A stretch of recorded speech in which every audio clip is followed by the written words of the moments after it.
This is Redmi K30, Redmi K20 এর একটা direct upgrade technically, but Redmi K20 যেরকম একটা killer smartphone ছিল mid range এর and still it's a good smartphone, এই স্মার্টফোনটা Redmi K20 কে রিপ্লেস করার মতো ক্যাপাবল কিনা জানবো আজকের ভিডিওতে। হ্যালো ভিউয়ার্স, আমি হিমেল আর আপনারা দেখছেন আর্কটেক। Redmi K30 স্মার্টফোনকে আমি লাস্ট বেশ কিছুদিন ধরে ইউজ করছি। সো আজকের এই ভিডিওতে আমি আমার ইউজার এক্সপেরিয়েন্সটাকে শেয়ার করব। সো আই হোপ আপনারা পুরো ভিডিওটি শেষ পর্যন্ত দেখবেন।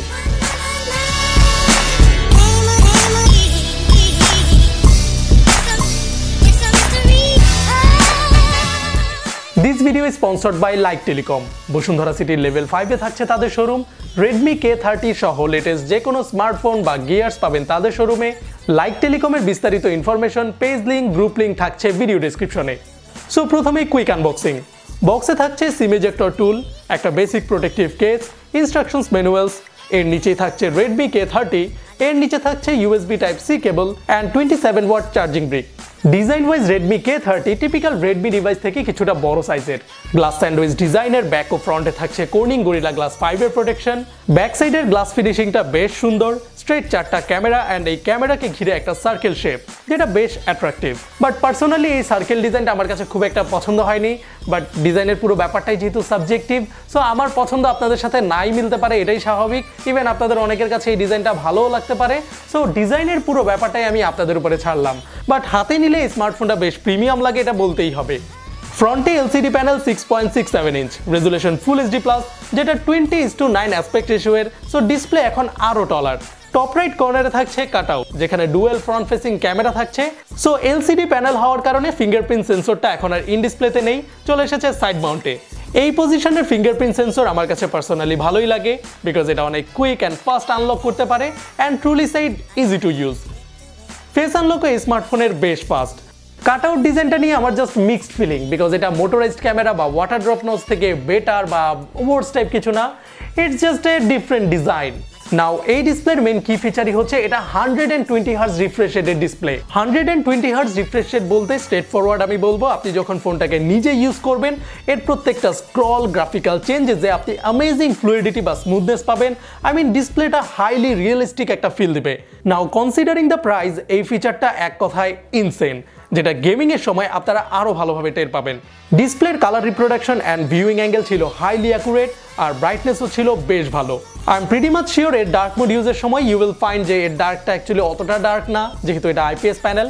বাট এই ডিসপ্লে HDR10+ হওয়ায় মিডিয়া এক্সপিরিয়েন্সের সময় এটা একটা ওলেড প্যানেলের মতোই ভাইব্রেন্ট অ্যান্ড পাঞ্চি লাগবে। অ্যাজ আই সেড বিফোর, এই স্মার্টফোনের সবচেয়ে বড় কি ফিচার্স হচ্ছে এর ডিসপ্লে, যার জন্য স্মার্টফোনটা আপনি কিনতে পারেন। আরেকটা বড় কি ফিচার্স হচ্ছে এর ক্যামেরা। স্ট্রেট কোয়াড ক্যামেরা সেটআপে 64 মেগাপিক্সেল ক্যামেরা হচ্ছে প্রাইমারি লেন্স। স্কোয়াডে আরও থাকছে 8 megapixel ultra wide, 2 megapixel dedicated macro shooter and 2 megapixel depth sensor. Camera স্কোয়াডে ডেডিকেটেড টেলিফোটো না থাকলেও 2x জুম করে ছবি তুলতে পারবেন।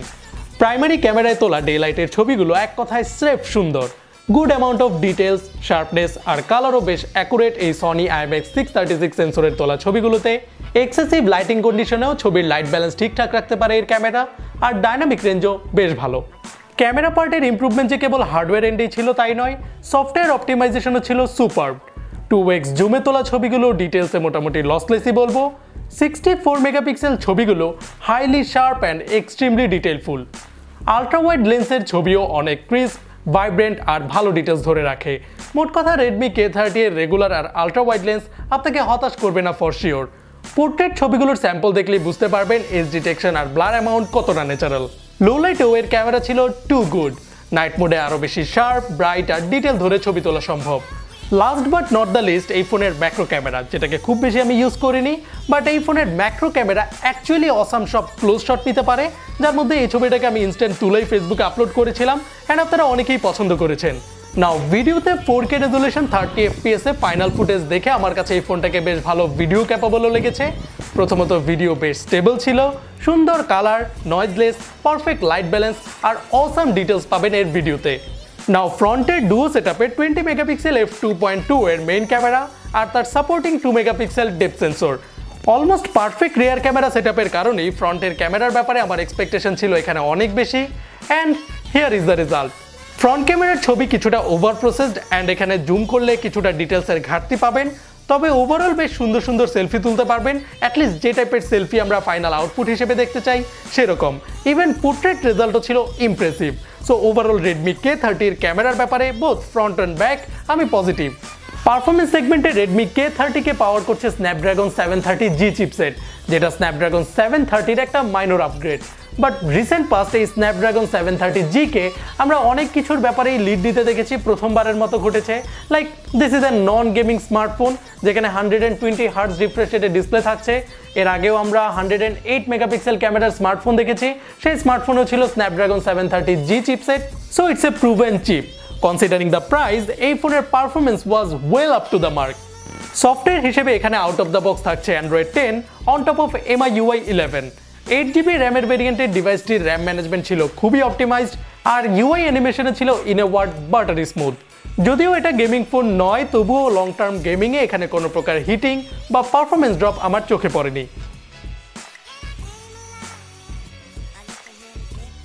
4500 মিলিঅ্যাম্পিয়ারের ব্যাটারি হলেও এই ডিসপ্লে প্যানেলটা LCD প্যানেল এবং হাই রিফ্রেশ রেটের, যার কারণে ব্যাটারি সেগমেন্টে আমি এই ডিভাইসকে রিপ্লেসেবল আপগ্রেড বলবো না। সিমিলার Redmi K20 এর মতোই এখানে 5 থেকে 6 ঘন্টা স্ক্রিন অন টাইম পাবেন, বাট এই 27 ওয়াট চার্জার দিয়ে এটাকে অনলি 68 মিনিটের মধ্যে 0 থেকে ফুল চার্জ করা যায়। যা নিয়ে আমাদের বাংলাদেশি টেক রিভিউয়ার রিজওয়ান একটা ইনডেপথ ভিডিও তৈরি করেছে, যেটা আপনারা দেখে নিতে পারেন ডেসক্রিপশন বক্সে দেওয়া লিঙ্ক থেকে। এর বাইরে এই ফোনে থাকছে হাইব্রিড সিম কার্ড স্লট, থাকছে ব্লুটুথ 5 অ্যান্ড নিচেও থাকছে 3.5mm audio Jack. So finally একটা মিড রেঞ্জ ডিভাইস হিসেবে বললে আমি বলবো this is a dam good smartphone. But Redmi K20 replacement বা আপগ্রেড হিসেবে চিন্তা করলে অনেস্টলি স্পিকিং কিছু প্লাস পয়েন্ট পাবেন, লাইক এর ক্যামেরা বা ডিসপ্লের হাই রিফ্রেশ রেট অথবা কুইক চার্জিং। তবে কাইন্ড অফ ডাউনগ্রেড কিছু ফিচারও রয়েছে, লাইক এর ডিসপ্লেটা LCD panel, I said before. So battery পার্টে আপনি খুব ড্রামাটিক কোনো ইম্প্রুভমেন্ট পাবেন না, এবং LCD প্যানেল হওয়ার কারণে এখানে ফিঙ্গারপ্রিন্টও আর ইন ডিসপ্লেতে নেই, যেটা চলে এসেছে সাইড মাউন্টে। ইভেন ডিজাইনেও আমার কাছে অতটা ইউনিকনেস লাগেনি যতটা একটা K সিরিজ বা কিলার টাইপ স্মার্টফোনের প্রয়োজন কম্পেয়ারিং উইথ K20। সো এই পয়েন্ট অফ ভিউ থেকে K30 অতটা জোস টাইপ ফোনও না, যেহেতু K20 স্টিল একটা value for money device. So এই ছিল আমার Redmi K30 এর ফুল ইন ডেপথ রিভিউ। ভিডিওটি ভালো লেগে থাকলে লাইক করুন, কমেন্টে জানিয়ে দিন আপনার অপিনিয়ন, আমাদের চ্যানেলকে সাবস্ক্রাইব করুন। আবারও দেখা হবে নতুন কোনো স্মার্টফোন রিভিউতে। সেই পর্যন্ত টেক কেয়ার।